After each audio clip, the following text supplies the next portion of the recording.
할렐루야, 감사합니다. 자, 오늘은 마태복음 16장 1절에서 4절에 있는 말씀을 가지고 시대의 표적은 분별할 수 없느냐라는 제목으로 우리가 잠시 은혜를 나누고자 할 때에 우리 하나님의 크신 은혜가 여러분들에게 임하기를 주의 이름으로 축복합니다.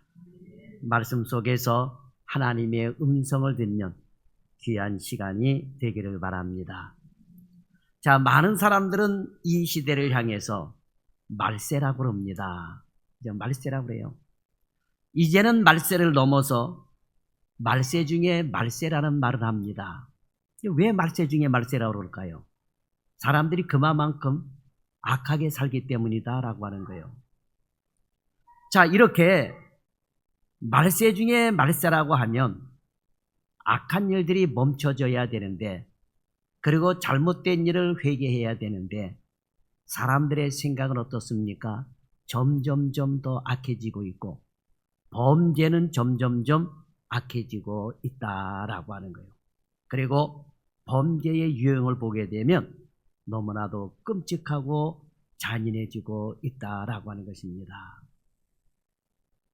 분별력이 없는 삶을 살면서 한마디로 말해서 하나님의 심판을 자초하고 있는 거예요.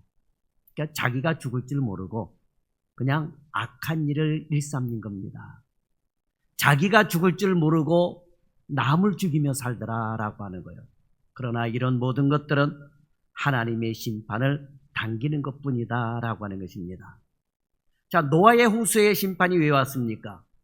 창세기 6장에 보면 사람들이 뭐가 선한지 뭐가 악한지 분별하지 못하고 살았기 때문이에요. 분별하지 못하는 삶을 살았다라고 하는 거예요.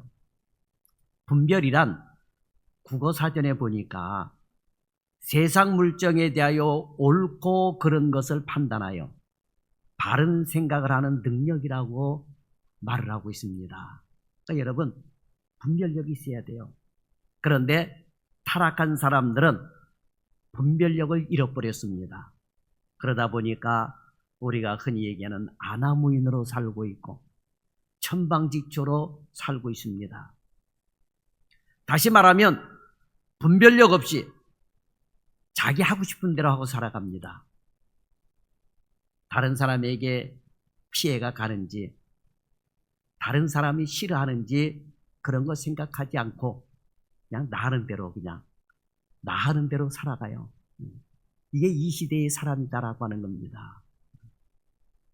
내가 하는 행동이 다른 사람에게 피해가 가지는 않는지 다른 사람이 싫어하지는 않는지 이걸 생각하고 살아야 되는데 그냥 나 좋은 대로 행동하는 거예요.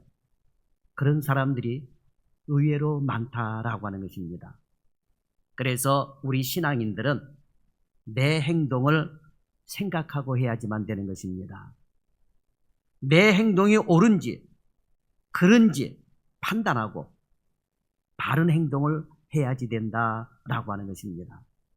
그래서 지금은 그 어느 때보다 시대의 분별력이 필요한 그런 시대인 것입니다. 자, 분별력이 필요한 이유는 첫째는 비성경적인 가치관이 세상에 가득합니다.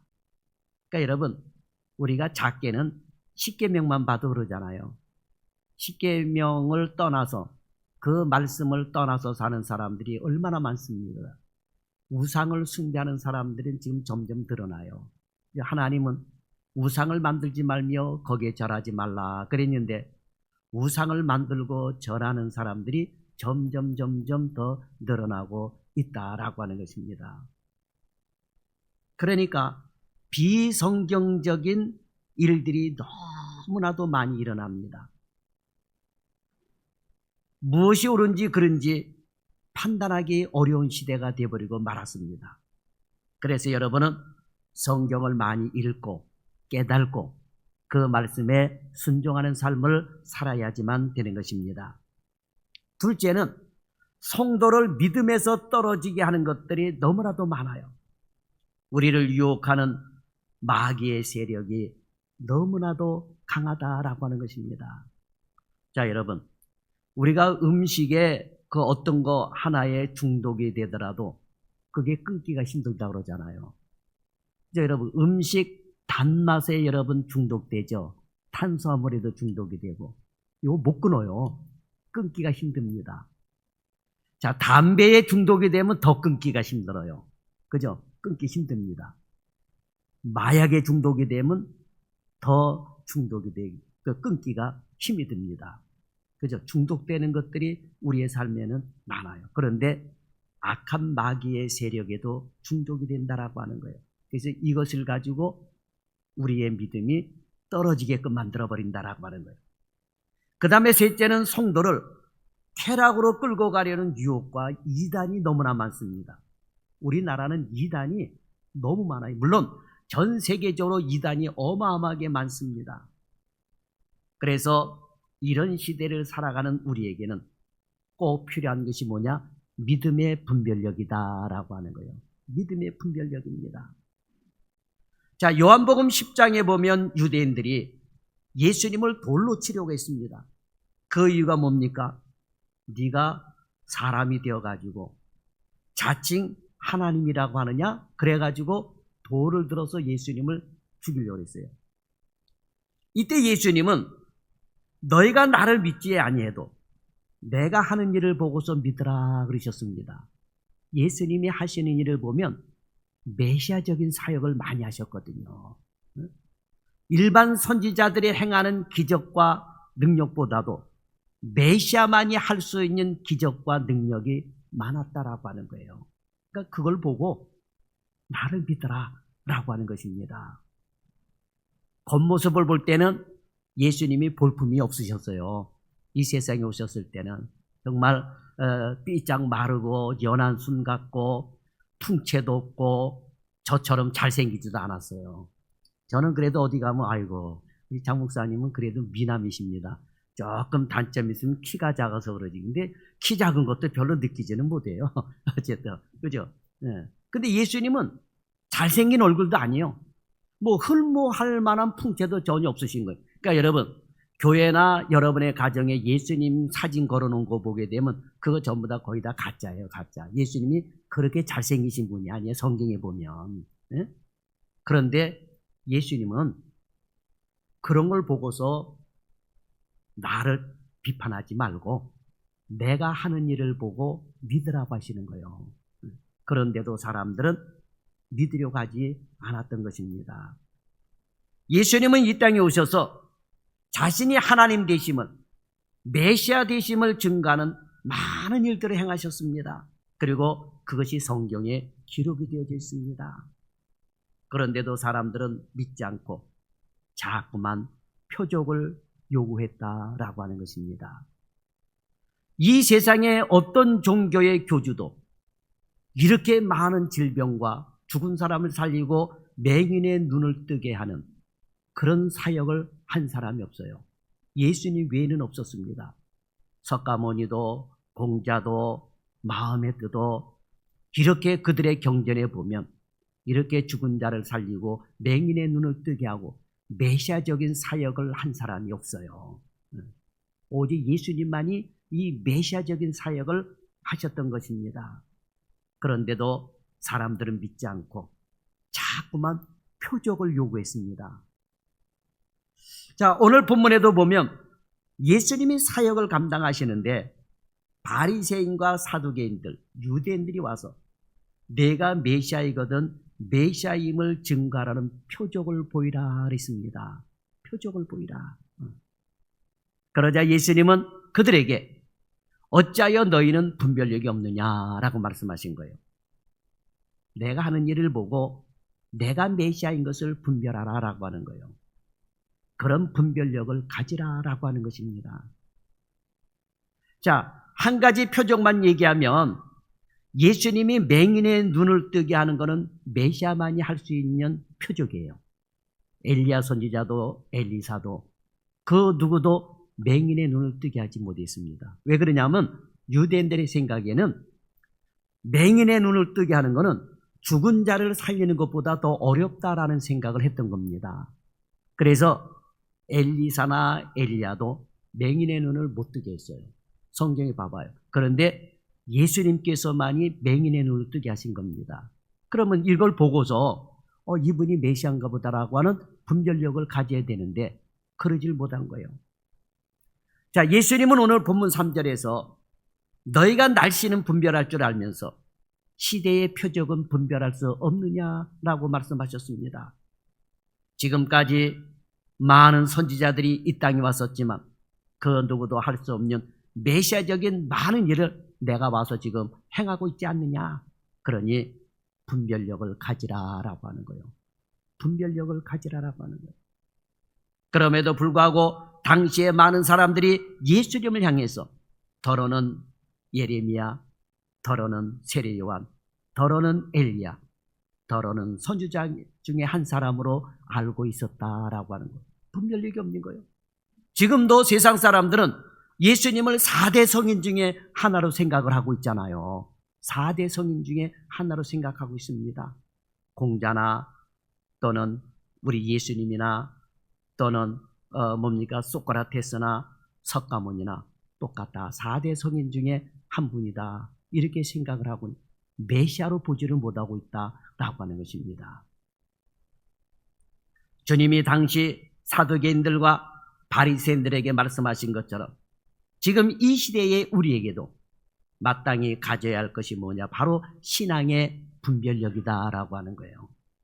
자, 그러면 우리가 가져야 할 신앙의 분별력은 어떤 것일까요? 첫째로 예수님이 누구이신지 이것을 아는 분별력을 가져야 돼요. 그러니까 여러분, 예수님을 4대 성인으로 알면은 분별력이 없는 거예요. 정말 이 분별력을 가지되 예수님은 4대 성인들 가운데서도 온 우주 만물을 창조하신 하나님의 아들이시다라고 하는 분별력을 우리가 가져야 된다라고 하는 것입니다. 예수님은 우리에게 생명을 주신 분이고 만물을 창조하신 분이에요. 여러분들 가운데 그래요. 내게 생명을 주신 분은 우리 어머니 아버지인데, 그죠? 아버지라고 하는 뜻은 내 생명이 당신에게서 왔다라고 하는 뜻이거든요. 아버지라고 그러는 거예요. 아빠, 아버지. 내 생명이 당신에게서 왔습니다. 그러니까 여러분, 내 생명이 내게서 온 그 아빠에게 아빠라고 그럴 때 자연스러운 것이지. 길 가는 사람 아무하거나 연세 드셨다고 아빠하고 불러봐봐요. 그 사람이 뭐라 그랬어요? 얘가 뭐 갑자기 정신이 이상해졌나? 이럴 거예요, 여러분. 그죠? 여러분, 우리는 하나님을 아버지라 부르고 있습니다. 그죠? 생명이 아버지 하나님께로부터 온 거예요.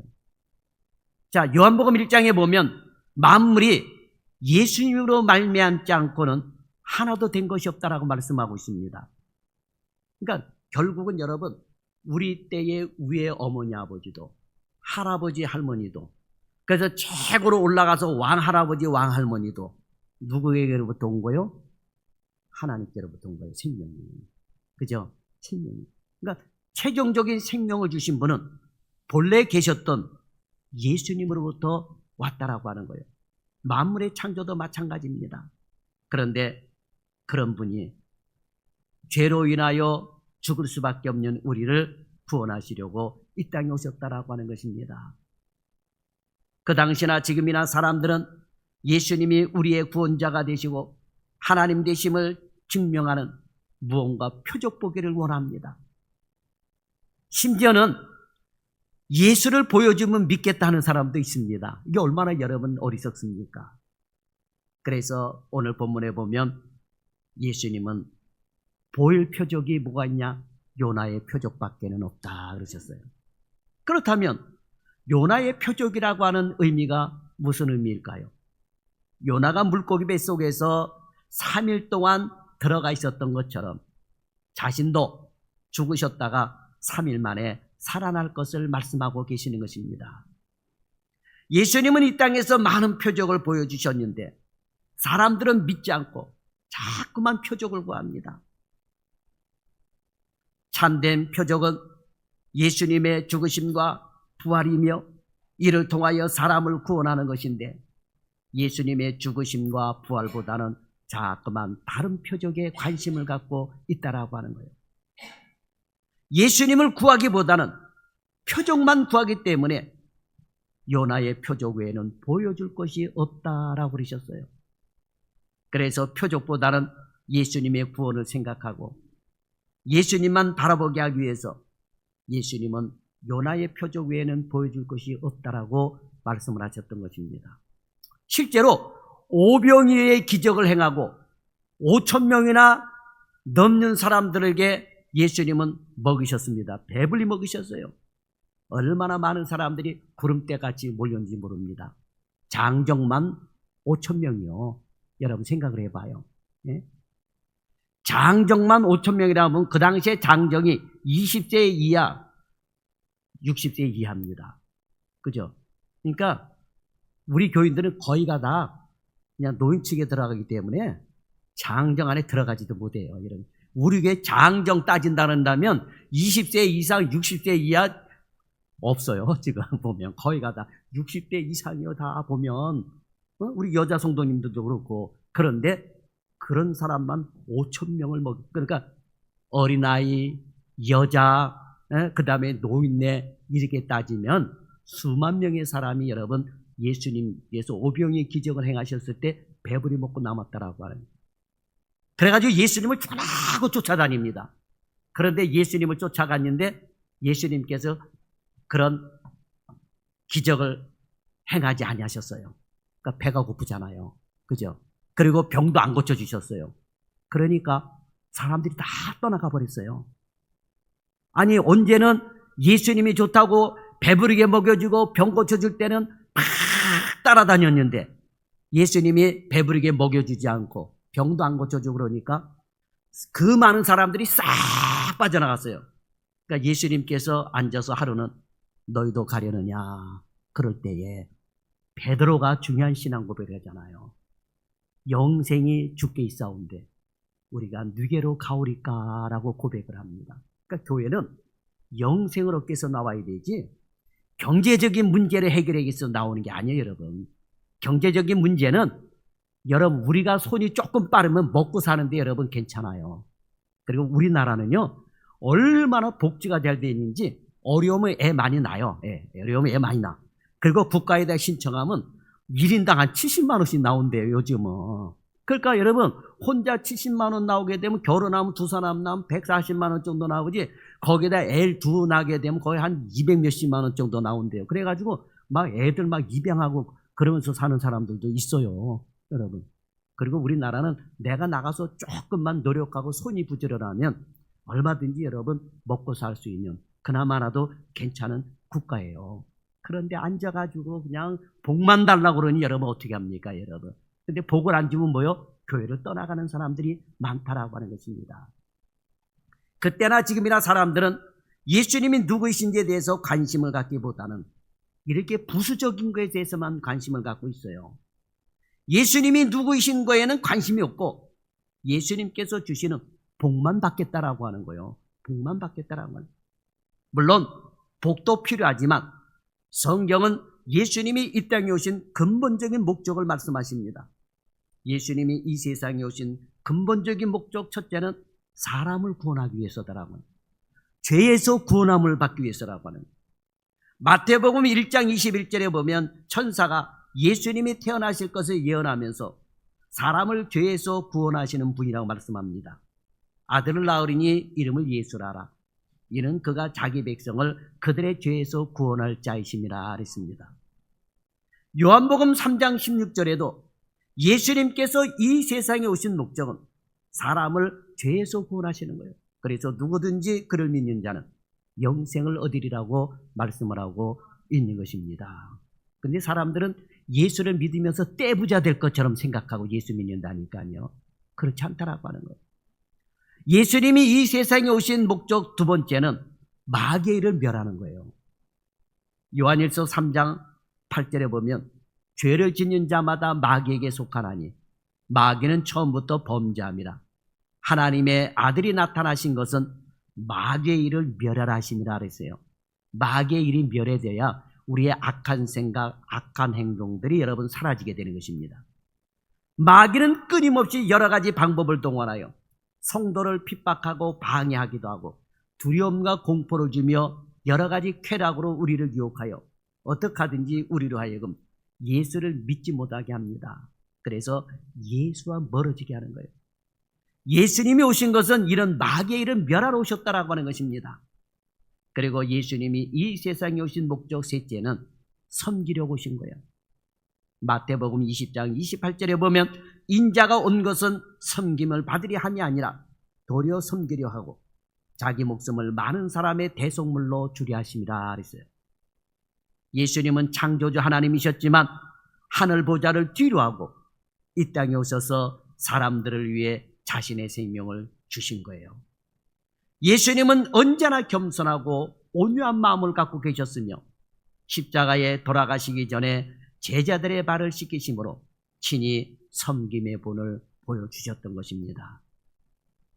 하나님이 세상에 오신 이유가 이렇게 우리를 구원하시고 마귀를 멸하시며 섬김을 실천하러 오셨다면 마땅히 예수님을 따르는 성도이자 제자된 우리도 그래야지 된다라고 하는 것입니다. 그래야 성도고 제자인 것입니다. 그 어떤 표적만 구하는 자가 되어서는 안 된다라고 하는. 어떤 사람은 병 치료받는 것만 관심 있어가지고 병만 치료해달라고 그래요. 근데 여러분, 질병이 오는 게 우리 인간에게 5만 가지가 넘는데요. 5만 가지. 얼굴도 5만 가지 인상을 쓴다고 그러잖아요, 여러분. 그죠? 질병도 5만 가지가 넘는데요. 그죠? 그런데 그 병만 고쳐달라고 그러네. 아유, 그래도 저는 감사한 게 우리 교인들이 그전엔 병 치료하는 것 때문에도 기도해달라고 그랬는데 하나님 제 머리, 흰머리가 나오지 않게 기도해 주세요. 이렇게 요구하는 사람이 없어서 감사해요. 여러분, 흰머리 나지 않게 기도한다고 해서 여러분 검은 머리가 납니까? 그러면 흰머리를 검은 머리를 만들게 하기 위해서는 어떻게 해야 돼요? 그게 염색하면 되는 거예요. 김용미 권사님처럼. 염색하면 되는 거예요. 그런데 그냥 머리에 손을 얹고 이 검은 머리를 변하게 해달라고 이런 사람이 없어서 다행이에요. 그죠? 그러니까 여러분, 우리가 예수 믿으면서 그런 엉뚱한 걸 구해서는 안 된다라고 하는 거예요. 그렇지 않습니까? 예수 믿는 것은 바로 예수님이 이 세상에 오신 요 세 가지 목적을 우리가 이해하고 예수를 믿어야지 그 어떤 표적만 구해서는 안 된다라고 하는 거예요. 오늘 우리도 사두개인이나 바리새인이 자꾸 표적을 구하는 것처럼 주님이 세상에 오신 목적 이유도 모르고 기적을 구하고 복만 구하고 있지는 않는지 오늘 우리의 신앙을 돌아봐야 되는 것입니다. 그리고 어떻게 사는 것이 주님이 기뻐하시는 삶인지 분별을 해야 된다라고 하는 거예요. 두 번째로 표적보다는 믿음이 우선이라고 하는 분별력을 가져야 돼요. 표적보다는 믿음. 여러분, 표적을 보고 예수 잘 믿을 것 같습니까? 그렇지 않아요, 여러분. 표적을 보고 예수를 믿는 사람은 그렇게 많지 않습니다. 일순간적이요. 자, 사두개인이나 바리새인들은 예수님의 표적을 보고 믿음을 가지기보다는 예수님께 끊임없는 표적을 요청을 했어요. 끊임없는 표적을 요청했습니다. 자, 이 표적이라는 말은 헬라어 원어에 보게 되면 세메이온이라고 되어 있어요. 세메이온이라고 되어 있는데 표시, 징조라는 뜻으로 기적이나 이적을 통해 예수님이 하나님 되심을 증거하는 의미를 가진 그런 단어예요. 성경에 보면 기사, 기적, 이적, 표적이라는 네 가지 단어가 나오는데 이 네 단어는 모두 헬라어를 번역한 겁니다. 그래서 성경에 보면 다양하게 사용을 하고 있는 거예요. 우선 표적은 기적이나 이적을 통해 예수님의 하나님 되심을 증거하는 의미로 사용이 되어 있습니다. 그러니까 즉 자신이 하나님이라는 것을 증명하는 표시로 베푸신 기적을 말하는 것인데 영어 성경은 그래서 이 표적을 사인으로 번역을 했어요. 사인. 자, 여러분 사인 해요, 안 해요? 그죠? 여러분 인감도장 있어요. 그죠? 내 이름을 파가지고 인감도장 딱 찍습니다. 요즘은 인감을 떠나서 본인만이 할 수 있는 사인을 해요. 사인. 그래서 요즘은 사인을 연구해가지고 멋들어지게 사인을 합니다. 저도 사인이 있어요. 사인인데 사인을 쫙 해가지고 요 뒤집어 보면 장영수야. 그러니까 누구도 잘 흉내를 못 내게끔 나만 알 수 있는 쫙 이렇게 깔겨서 그런데 요렇게 뒤로 싹 뒤집어 보면 장영수야. 그러니까 요거는 나만이 할 수 있는 사인요. 요거는 내가 한 거야. 요거 가지고 와서 이거 당신이 했죠 그러면 요 빼도 박도 못 하는 거예요. 요건 내 사인요. 장영수라고 하는 사인요. 그죠? 여러분들도 여러분 자신이라고 하는 사인 있잖아요. 표식이 있다라고 하는 거예요. 그러면 예수님도 이 세상에서 표적이 얘기했지만은 제가 맹인의 눈을 뜨게 하는 거라든지 또는 십자가에 달려 돌아가셨다가 부활하신 거라든지 이게 메시아적인 사역이에요. 이게 메시아적인 이게 표시입니다. 표시요. 네. 그런데 유대인들은 그런 사인을 보여주셨는데도 불구하고 자꾸만 다른 사인을 요구하고 있는 거예요. 그러니 여러분 얼마나 기가 막힙니까? 자, 기적은 헬라에 보게 되면 테라스라고 되어 있어요. 헬라 원어에 보게 되면 기적은 테라스. 이건 무슨 뜻이냐? 놀라운 일, 경이로운 일, 신기한 일. 그래서 이 기적은 이적과 같은 단어로 사용이 되기도 합니다. 그래서 영어 성경에는 요 미라클, 기적이다. 놀라운 일이다. 이런 기적. 그러니까 여러분 안진뱅이를 일으키는 이런 기적, 그죠? 요런 기적, 병을 고치는 요런 기적, 미라클, 요런 기적을 말하는 겁니다. 또 이적은 헬라에 보게 되면은 디나미스라고 되어 있는데 요 테라스하고 같이 사용이 될 때가 있어요. 기적, 이적, 기적. 그러니까 테라스 등을 번역한 단어로 사용이 되어지는데 요 이적은 하나님의 능력을 나타내는 초자연적인 행위를 나타내는 거예요. 그죠? 그러니까 여러분 안진뱅이를 일으켰다?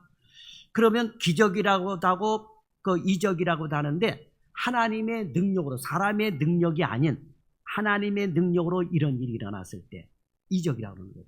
오병이어의 이런 기적을 행하셨을 때 이것도 여러분 디나미스 하나님의 능력을 나타내는 초자연적인 행위를 의미하는 것입니다. 기사라고 하는 단어는 주로 이 기적인 테라스를 번역한 말인데 이적, 표적과 함께 사용되어져 있는 단어인데 하나님의 놀라운 행위를 나타내는 것을 말합니다.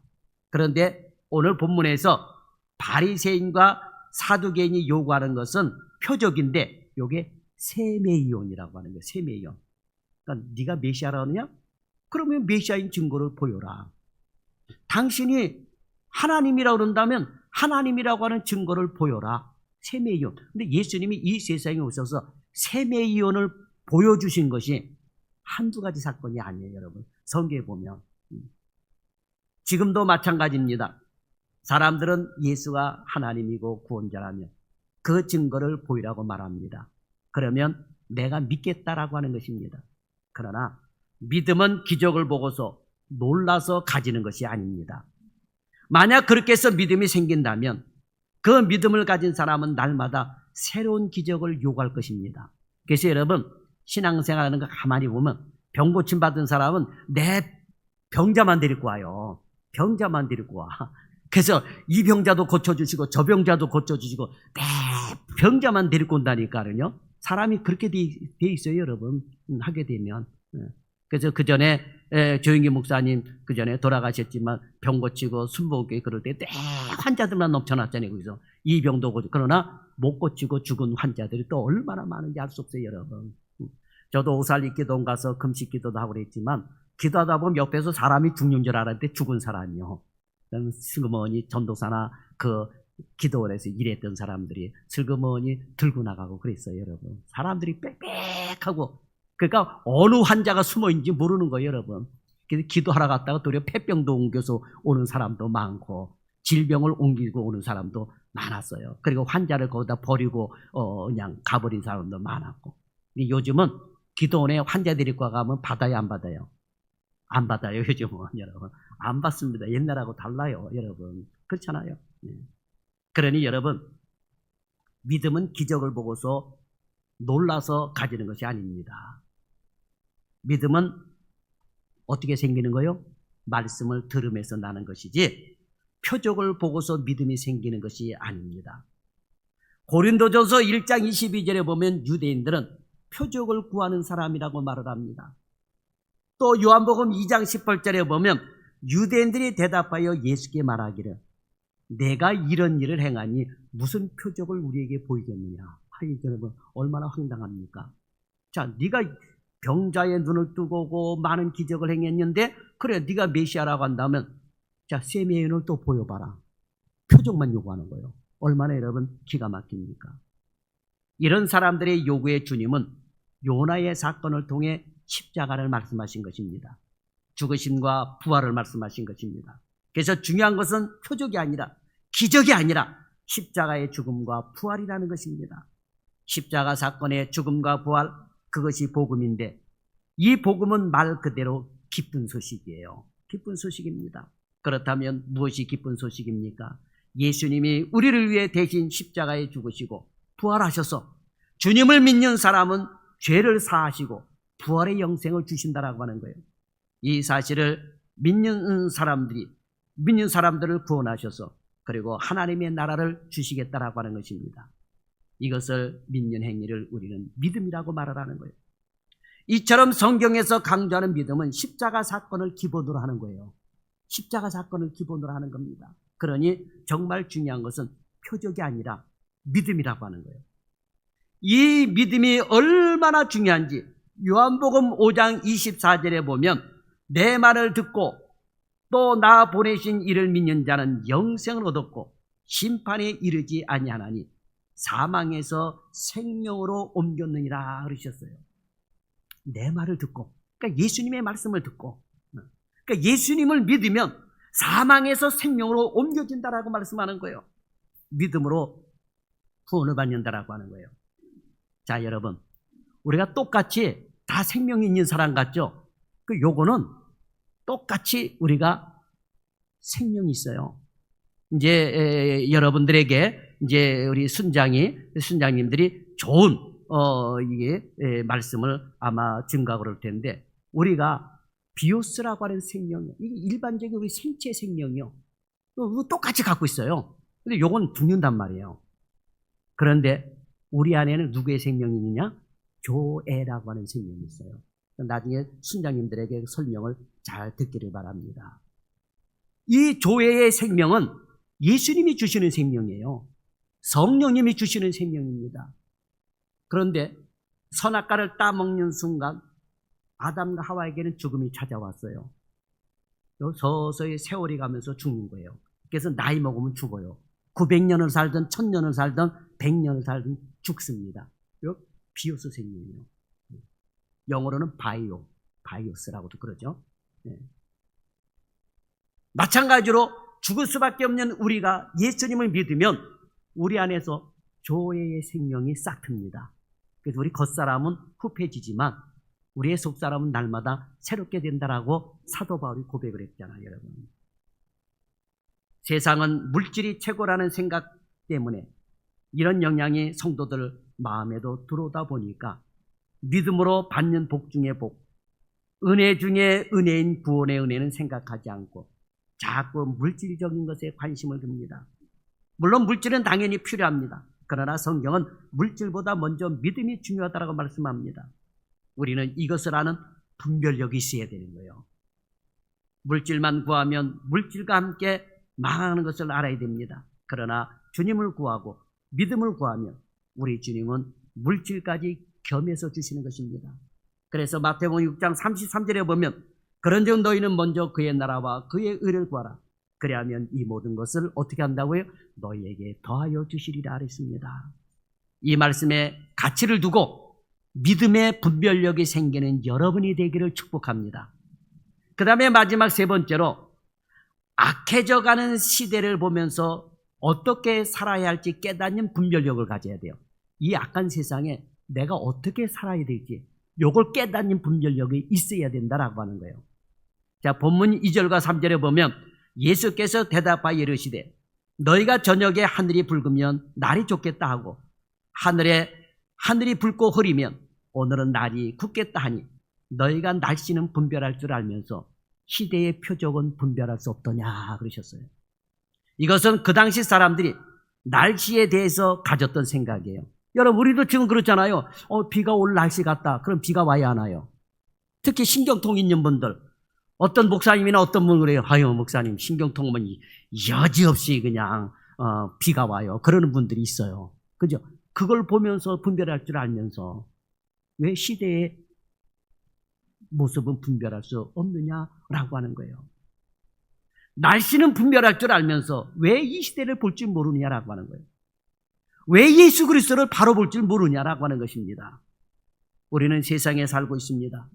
그런데 이 세상에 사는 삶의 방향이 세상을 창조하시고 다스리시는 하나님께로 향하면 좋은데 그렇지 못해요. 사람이 중심이라는 세상의 흐름을 따라 하나님이 원하지 않는 방향으로 살아갑니다. 심지어는 하나님을 대적하는 방향으로 살아갑니다.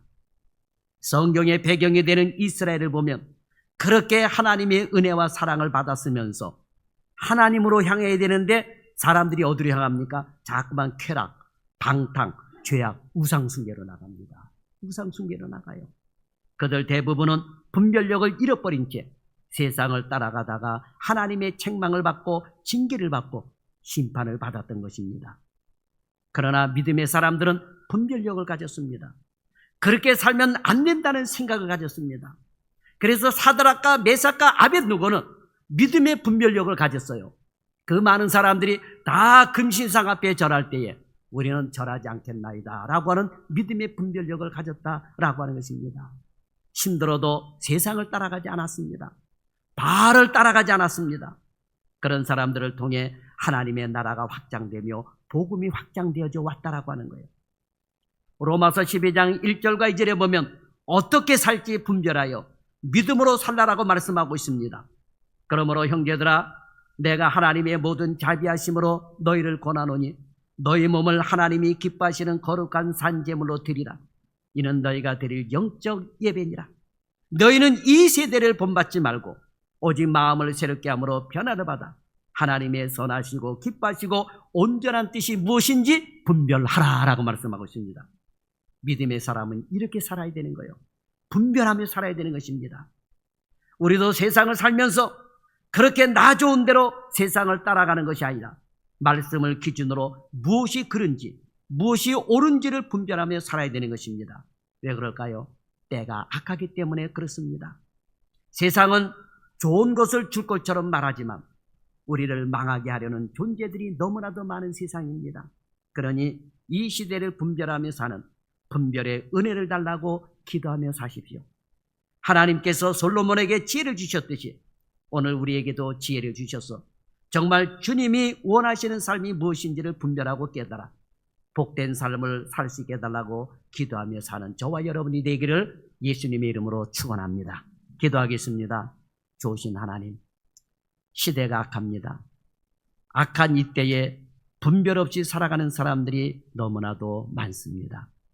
이러한 때에 우리에게 믿음의 분별력을 주셔서 옳고 그름을 깨달을 수 있는 분별력을 주셔서 무턱대고 살지 아니하도록 주여 인도하여 주옵소서. 분별의 지혜가 있는 사랑하는 성도들이 되기를 원합니다. 예수님의 이름으로 감사하며 기도드립나이다. 아멘.